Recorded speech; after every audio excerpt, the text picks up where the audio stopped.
no. No, no, no, no, no, no, no.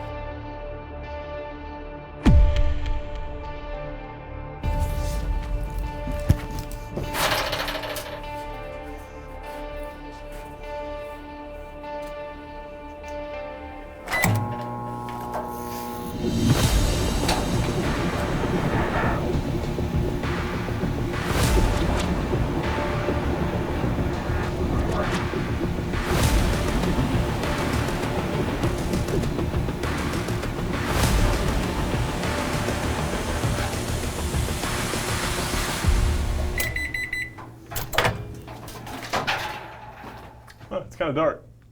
There you go. Cool. Well, my chariot arrived. it was much easier than last time.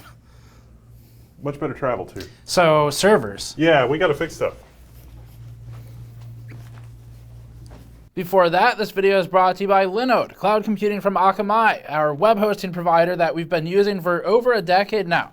In our experience as a long-term customer of Linode, they have reliable server solutions and make server setup easy by providing all kinds of first install scripts and launch points. You can quickly build your own self-hosted VPN, game servers for CSGO, Minecraft, and more by using their quick start guides and extremely detailed documentation. We also have first-hand experience with their support team and can vouch for the quality, even when all the mistakes were mine. Visit linode.com/gamersnexus to get a $100 credit when you sign up today, or click the link below. That looks familiar. So this is Wendell. Wendell runs Level1Techs, and we did work previously at the old office building this. And it was a really fun two-part video series we did. There have been some deaths in the family. Yes. Where's the one that says destroy? Let's show that to the camera. So we've had, I think, 3 or 4 of these die now. One of them has already been taken out back and shot, literally. It is destroyed. And these 2 need to go. But this is a plucky little AM4 system. The case wasn't super fun to build in, but it got the job done. And you've got 8 drives, and it's just a nice little, this is a great platform for like Babby's first server. Right, yeah, so we're basically revisiting the server for GN today. Some background for everyone. Our general ethos here is to minimize how much we're actually keeping. And I personally, and I know, Wendell, I think you feel the same way, but I personally really enjoy keeping like older hardware online for as long as possible. Yeah. It almost becomes a challenge. See also. Yes. This has a bunch of 2 terabyte drives in it. So, from Wendell. The LSI disk shelf is a pretty much unstoppable disk machine. And the thing that I like about this is this was not battle hardened and tested. And Steve was like, oh, let's do some stuff with that. It's like, I don't know if I'd bet the farm on the DIY solution. So we put some drives in here for backup and redundancy and the magic of ZFS. And so they work together. It works pretty well. I know you want to do some updates. We're not actually really outgrowing the space too much. So that's been the upside, where we still go through and we delete old A-roll. This is A-roll right now. We delete old A-roll files because they've been rendered into a video, and probably anything that's cut we don't want. And that saves a ton of space. And then we also compress stuff. Well, I might have set it up in the beginning so that you could never really permanently delete anything. And Steve was like, where's all the space? And I was like, oh, I've kept everything. Yes, it was a, what was it? Is it shadow backup? Is that what it's called? Well, I set it up as shadow copy for Windows, Shadow copy. but ZFS snapshots. Yes. So we were deleting stuff, and then it was getting snapshotted and stored to disk anyway. We fixed that. But so yeah, we're doing great on space still. We have 10 terabytes open right now. We started with, I think, 60 or 70, and it's been years. Yeah. So, and there's a lot more space we can free up with some compression. Yeah. ZFS gets fragmented when it gets super full. So we're going to head all that off at the pass. And, you know, hardware's moved on. I figure we can do something a little nicer for the host system as well. I still have a Bulldozer CPU in my home computer. They'll get the job done, but not very nice. Bulldozer doesn't really get the job done. All right. You want to look at the new stuff? Let's go look at the new stuff. Okay. So the old server, we're just going to upgrade today. And Wendell, I'll let you kind of explain what it is you want to upgrade? And we're basically going to replace the thing that plugs into the disk shelf. So this is a Norco 4220. We've actually got a lot of hot swap bays here at the front, and they'll connect with the slimline SAS connections. This is actually a Threadripper Pro motherboard. This is the Gigabyte MC62G40. So this is one of the more affordable Threadripper Pro motherboards, and this is the 16-core Zen 3 Threadripper Pro, because this is going to be really perfect. The really awesome thing about Threadripper Pro is a whole conversation in and of itself, but it's got a really high clock speed, which is really super awesome for something like this versus, say, Epic. And for your scale, this is also kind of the right size, because you were using AM4 before. You haven't really outgrown that, but this gives us a little bit more memory capacity, a little bit higher clock speed, a little bit more, let's call it server-grade building. Definitely that, and I guess for some background, so definitely if you want to see more of this type of stuff, watch the first 2 videos we did years ago, because not only was it just a fun build, but our part 2, you kind of, you merged, what was it, Unraid and ZFS or something? Did a really cool Frankenstein combination and did an instructional video on it. But that system uses an R5, I think 3600. And honestly, so like I was saying, we keep old hardware alive a long time. It works great, but at the same time, I think you maybe more strongly than I did, because I don't have enough knowledge to be aware of the dangers, but you kind of felt like it's time to get rid of what we're using. Yeah, it's not, you could keep using the hardware that you have, but what we did with the software is not super forward compatible with the rest of the universe. And I want something that's a little easier in terms of software updates. Right. You can update Unraid, but like with the last Unraid update that you did, the ZFS stuff kept working, but I was a little alarmed because it immediately said, oh, you've got a whole bunch of unused disks in your system. And it's like, no, those are being used by ZFS. Did somebody set me up for failure here? What's going on? And in the interim, since we did that, there's a new option, which is the Linux version of TrueNAS. And so this actually has a couple of SSDs in it ready to go. We're going to be able to export that. Oh, the button fell off. But because we did the ZFS thing on the other one, we're going to be able to just take those disks over here, hit a button, and boom, we're going to be back up and running. Yeah. So. And it looks, I mean, this kind of stuff's really fun. This is a super nice, by my standards, box, right? I know you were saying these, I guess, aren't necessarily the greatest chassis, but yeah, if you're going to DIY it, Norco is a good option. There's a back plane here. This was actually sent to me by a fan. Thank you. It's going to go to Steve now, where it's going to get used. Hopefully you like Gamers Nexus. Yeah, and if not, let him know, and he won't get it back. And Paul at Paul's Hardware also had a RAID controller that I've got in my bag. So we've got Paul's Hardware's RAID controller for a similar build, but he ended up not using it. He went with something else. Okay. But we can use that here maybe too. It's not really a RAID controller, it's a disk controller, but there you go. And yeah, and so I guess for context for our setup, I don't know if we'll do this in this box or not. We haven't actually talked about the plans, but originally we built the first server so that it could do in-server compression. Yep. We ended up not using that for a few reasons. One of them was just sort of accessing and using it was a little too many steps the way it had been set up, not because of you, but because I didn't finish setting it up. And then the other one is that box is incredibly hot to start running GPU compression on. So this is much better in terms of airflow and PCIe. Yeah. Thanks to the Gigabyte MC62. Thanks, Gigabyte. Where's my money? Where do you want to start? What's the first step? I guess let's make sure everything is saved and back up the settings, and let's bring the drives over, or maybe the chassis, or maybe get this ready to go in the closet. Okay, sure. Probably makes the most sense. Okay. It still has a GPU in it. So is that the controller? It was the most unpleasant thing. And we don't even really need that unless you want to put it back. I don't want it in the new one. Do we care about 1, 2, 3, 4 position? Nope. Okay. ZFS is magical. ZFS is like, what have you done? Ah, never mind, I got it. I'll pull those out also so we can transplant, but they don't have data. Okay. Well, ZFS won't be confused by that, so we can go ahead and start using those if you want. I'll put the ones that have data in the top row just by convention. Okay, sure. Another interesting thing about this is if you use shucked drives, it's problematic because this chassis actually does supply 3.3 volts. A lot of the time those... If you use, did you say what to drives? Shucked. Okay. So like you buy an external drive and you take it out of its external drive enclosure. Right. A lot of the time those drives have better endurance ratings because they're designed to be in an enclosure that you physically move around and better warranties, but you have to, sometimes not. I don't think you really do. I think there's enough of a cult following. People are still getting warranty service. Is it named like that because of isn't there a thing you do in food? Like yeah. Shucking Corn. Something? Yeah, okay, all right. Yeah. I see. So, but yeah, you can shuck drives and use them in here, but they won't spin up because a lot of the time external drives are only want 5 and 12 volts, not 3.3. I see, okay. Which is dumb, but whatever. Right. It's like, oh, we made it to where it literally doesn't work if it gets 3.3 volts. That's why? odd. To punish shuckers. All right.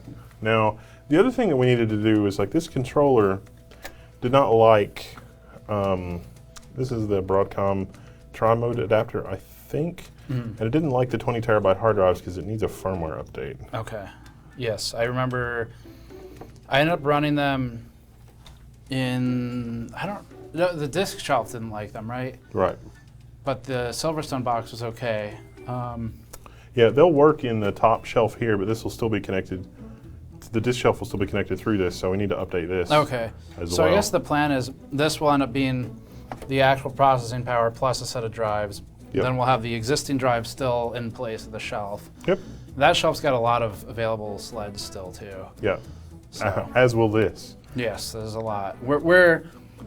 I don't plan on using that many anytime soon, but I like that there's expansibility, and I think maybe this is worth mentioning on camera too. But so my original thinking on the 20 terabyte drives was naive in the sense that I was looking at it as, okay, I have to buy drives soon. 20 terabytes more of an investment, but it'll give me more scalability, so I don't need to have downtime to buy more drives in the future. The reason that was flawed, as you know, is because the lifespan on the 20 terabyte drives. Lifespan and transfer rate. So we moved from 8 to 12 to 14, what's in here, to 20 terabytes. And the transfer rate from those drives has not increased proportionally.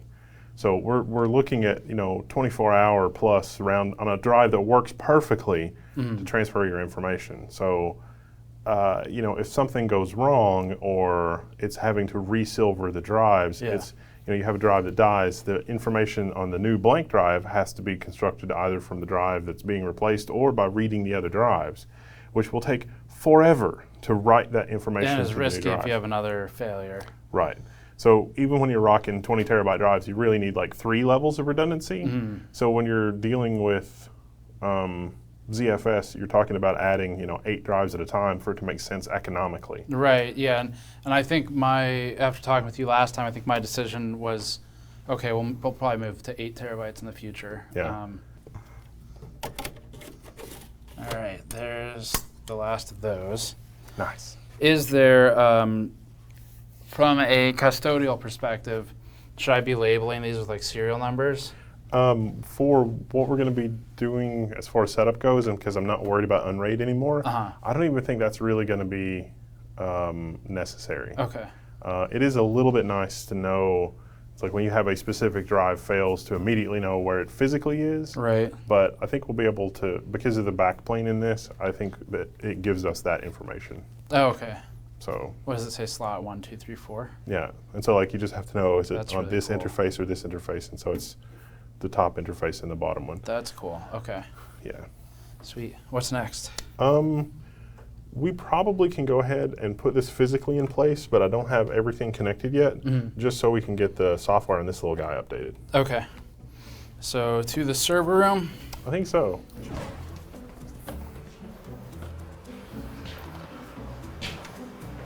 Look, you don't even need a rack. Let's see how well the shelf does. Should be able to take it. Yeah. It's pretty stout. Yep. Who's this branded by? Is this Oh, this is from shelving.com. Yeah, that's a real shelf. It's not an Amazon shelf. Ta-da! Cool. Now we need a VGA monitor. This monitor was gifted to me by my parents about 20 years ago, and I think it still works. It is VGA. Is 4x3 okay? Yeah. Okay. Perfect. Where do you want it? Top of the rack? Yeah, just right here, sir. Hear that monitor. Oh, the monitor came on. This is a pretty cool setup for like, I mean, we could use a 4-pole rack for all of this, but Why? exactly, yeah. I mean, this is all you really need for the rack organization is more of this stuff and your physical plant wiring than that, because really all you need is that. Yeah. So one of the things we did in your old setup was use this. This is called a tri-mode adapter because it'll support SAS and SATA and also flash. Like you could use this to multiplex flash drives in here.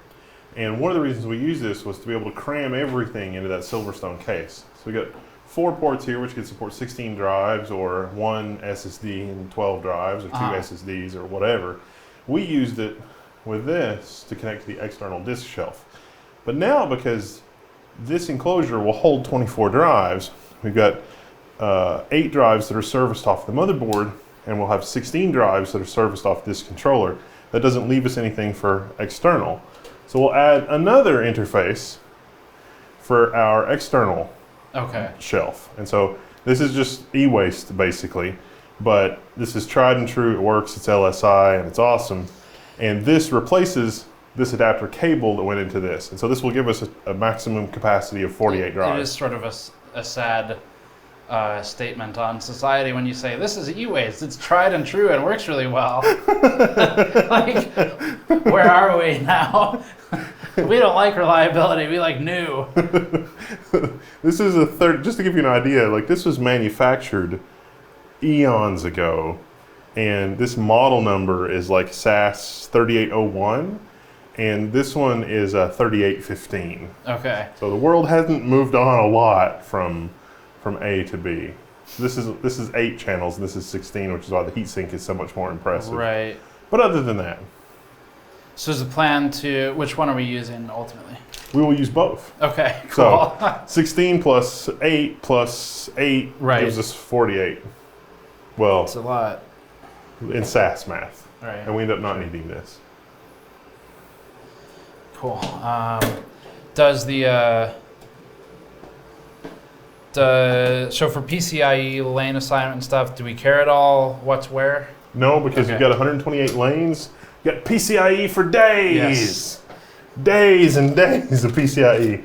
It's not even Threadripper, it's Threadripper Pro. So it's 64 lanes of just pure unadulterated madness. I think I might, for the compression system, I think I might run that just in the production room off of like a pre-built. You might be able to, that one system that I was using seems to have dual V100s in it. It does. Yeah, just that will just murder that job. And that system is the least used, so it can just work on that stuff when no one's using it. Yeah, you could literally give it what made you notice the view, like, what made you go, I wonder what's in here? That's what they said. Beep, beep, beep, beep. And we can reconnect our... I'm excited for this box. Like, it looks really good. I feel a lot better about the thermal situation once we get the shell on there. Yeah, I think we're ready for the shell. Okay, we'll go grab it. Does it have screws down there? Yeah, we need 1 screw, yeah. Okay. Yeah, I got to screw in the PCIe card first, though. This sticker is actually not in compliance. Have you read their rules? Yeah, it's like, because you're not allowed to do this or that. It's like, Yeah, if you've never looked at the Intel little piece of paper that comes with the sticker, no, it's okay. We can break. We're rebels here. I have an idea for something. It's the way that one of the toilets is in the level 1 office.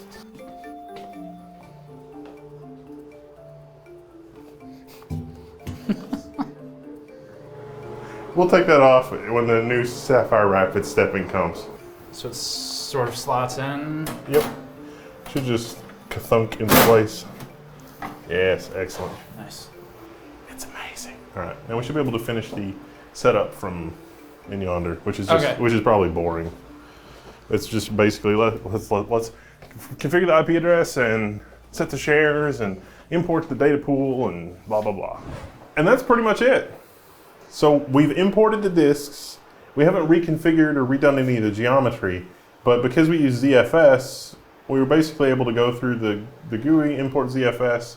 We did have to recreate the shares and recreate the users, but you only had like 4 shares, so that was pretty easy. Yeah, and so the comments I was making to Wendell when he was doing all the configuration and software off camera, and I mean, I just said it to you, I thought this was going to be a much longer project because, I don't know, I mean, I don't work on this stuff every day, so for those of you who also don't, I think it's probably useful to know that like all of the legwork you did last time on the previous server pretty much carried over to where there was no 72-hour resilvering process. I thought there might be some big like multi-day downtime, but I mean, literally you plug the drives in, you went and you input the shares and whatever config stuff, and that just worked. It was done. This is also kind of a disaster recovery walkthrough.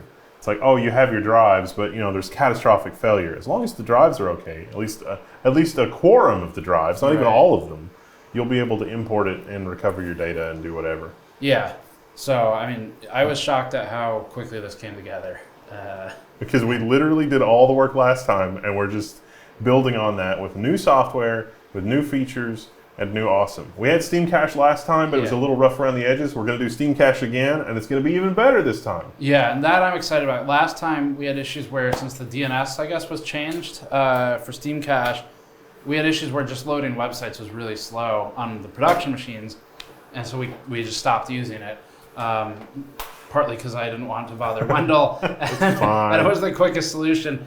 Cool. I mean, I guess that's it. That's pretty much it. It should hopefully be a trouble-free operation from here. This was extremely simple. So if any of you used the same setup we built in the first 2 videos, and a lot of people watched that, they read your forum guide. Oh yeah, a lot of people set it up. If you'd like to upgrade, then maybe this video will help you. And this is a new version of ZFS too, but the ZFS upgrade process is basically, yes, use the new features, and it says okay, and it just does all that in the background. So there's not, it just...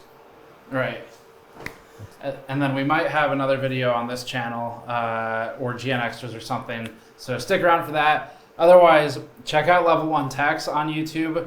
Wendell has awesome stuff there, does more server stuff. I understand you've been working with some epic things like CPUs lately. We have this really insane fire-breathing super micro system with 6 Instinct MI210s in it. So that's basically a node out of one of the supercomputers. That's really cool. Yeah, it's like 3 kilowatts and 2U. So I'm excited to see what his team does with that. It's more than a George Foreman grill. Why is that the metric? Is that going to be on your benchmark charts? More power than Instinct MI server, George Foreman grill. It's like 2 George Foreman grills. But it's not converting it to heat, it's doing math. So if you want to check it out, go to Level1Techs, we'll link it below. And thank you all for watching. And thank you, Wendell, for helping. Oh, no problem. Happy to do it. It's all good. And we'll see you all next time.